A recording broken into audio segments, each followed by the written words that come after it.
Olá, bem-vindo à nossa segunda aula do curso de Gêneros Textuais. Agora, então, nessa segunda aula, a gente vai ver os elementos de uma narrativa. A gente falou sobre os gêneros textuais na primeira aula. Hoje, então, agora a gente vai conversar, então, sobre os elementos. Quando eu vou me concentrar a escrever uma narrativa, uma história, existem alguns elementos que são necessários para a gente conseguir produzir essa narrativa.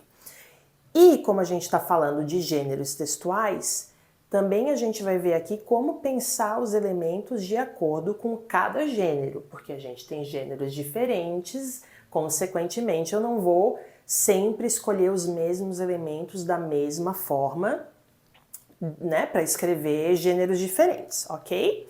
E sempre em cada aula a ideia é ter a prática, você praticar, acompanhar aí, certo? Durante esse curso, se você tá aí com o seu caderninho, vai fazendo as propostas junto, vai ser muito mais produtivo, você até pode acompanhar só assistindo, mas vai ser muito mais legal se você realmente for rascunhando, for escrevendo aí, praticando, pensando junto, ok? Então, os elementos de uma narrativa, o que a gente tem? Conversei com você na primeira aula, que a gente vai se concentrar aqui então no tipo de texto narrativo. E quando a gente fala em narrativa, em história, toda narrativa possui os seguintes elementos. Um narrador, que pode ser em primeira ou terceira pessoa, personagens, principais e secundários, um espaço, que é onde essa história se passa, onde ela acontece, um tempo, que é quando essa história aconteceu, e o enredo, que são os acontecimentos da história, do começo até o fim. A gente tem esses 5 elementos então. Quando a gente decide o gênero que a gente quer produzir, a gente precisa pensar esses elementos de uma maneira muito consciente, dependendo do que a gente quer criar, com cuidado, pensar direitinho, fazer essas escolhas, porque, como a gente viu, cada gênero possui características específicas e os elementos que a gente vai escolher vão influenciar nisso. Okay? Então vamos dar uma olhadinha na prática então. Por exemplo, quando a gente pensa em lugar, que lugar você acha que mais combina com uma história de mistério, se eu for escrever uma? A gente tem aqui essas duas imagens. Um parque de diversões com uma atmosfera meio sépia, meio sombria. A gente percebe ali, pela característica do carro, que está tudo meio abandonado. E do outro lado, um parque florido, um dia ensolarado, colorido, as cores muito vivas. Pensando no gênero textual, história de mistério, que elemento você acha que combina mais? O parque de diversões abandonado, certo? E aqui, em nenhum momento, a gente é obrigado a fazer essas escolhas. A gente pode criar uma história de mistério nesse parque ensolarado e florido. Mas a gente sabe que uma história de mistério vai render muito mais se eu coloco um lugar mais apropriado para já começar a criar um clima, A não ser que eu pense nesse parque ensolarado no início da minha história e aos poucos ele vá se transformando. E aqui a gente já vê então a importância de pensar muito bem esses elementos de acordo com o gênero que eu vou escrever. Aqui a gente está pensando em um mistério, mas se eu pensar, por exemplo, numa aventura, num conto de fadas, é o mesmo raciocínio, Que lugar eu vou escolher que já favorece o desenvolvimento da minha história depois, ok? Então, vamos aplicar isso aqui à nossa criação, para a gente pensar aqui juntos. Vamos pensar agora a partir de uma história de aventura. Se eu tiver que criar uma aventura.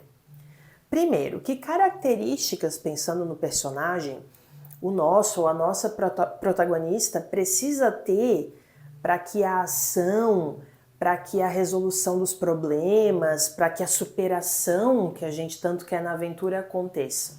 Eu preciso pensar em um personagem que tenha características determinadas para fazer essa história acontecer. Se eu pensar, por exemplo, num protagonista que só tem pontos negativos, ele é muito fraco psicologicamente, fisicamente, ele tem medo, provavelmente ele não vai sair do lugar e a gente não vai ter uma aventura. Então a gente sempre precisa pensar em características desse personagem que façam ele se destacar nessa história. E da mesma forma, uma coisa muito importante é a escolha dos nomes dos personagens. Muitas vezes a gente cai na tentação de botar aquele nome bobinho, engraçadinho, para fazer uma graça na história, e aí a gente tira a força do nosso personagem, porque a gente dá toda uma característica para esses personagens de ser forte, de ser inteligente, e com o nome desse, né, ele não combina com a personalidade desse personagem. Então tudo na escrita a gente tem que pensar de maneira consciente, desde a personalidade desse personagem até a escolha do próprio nome. Que nome, se eu estou criando um personagem muito forte, muito corajoso, que nome que representa isso? Né? Faça essa escolha de nomes de uma maneira consciente. Faz uma listinha de nomes, né, que você acha que dão essa personalidade para ele ou para ela, né, para sua protagonista, e aí a gente batiza esse personagem de acordo com a personalidade que ele tem. Ok, a gente pensou mais ou menos no nosso e na nossa protagonista. Que narração que vai trazer mais ação para o objetivo da nossa história? Protagonista narrando as suas próprias aventuras, né, que é o narrador em primeira pessoa, o ponto de vista dele ou dela, ou um narrador em terceira pessoa narrando tudo de fora. É uma escolha pessoal, depende do efeito que a gente quer causar. Eu quero aquela impressão de o personagem olhando tudo e contando pra gente o que ele tá vivendo, isso é muito legal. Ah não, eu quero aquele narrador de fora, porque assim o narrador de fora ele consegue ter um olhar para todo mundo. Também pode ser. Sempre vai depender do efeito que eu quero ter na minha história. Se eu quero o próprio personagem, né, mostrando a visão dele, consequentemente a gente perde um pouquinho a visão dos outros personagens, ou se eu quero uma visão de todos, aquela narração de fora, tá? Isso é uma escolha que a gente tem que pensar o que a gente acha que vai ficar mais legal para nossa história. Pensado isso, vem o lugar onde essa história vai acontecer. Aqui a gente está pensando numa aventura, certo? Então, que lugar que favorece uma aventura? Que vai já trazer algumas dificuldades para as personagens. Eu já preciso também pensar que se eu quero criar uma aventura, eu tenho que colocar um lugar ali que vá oferecer alguns obstáculos, alguns problemas.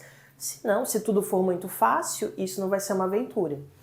Por isso que normalmente, se você pensar em filmes de aventura que você já assistiu, você vai ver, né, que os lugares são em desertos, em montanhas, em mares, porque são lugares que favorecem, não são obrigatórios, mas eles já criam um clima para uma boa aventura. A gente sabe que vai ter alguma complicação saindo dali. E a questão do tempo é a mesma coisa, que tempo que combina e que favorece essa aventura que a gente quer criar.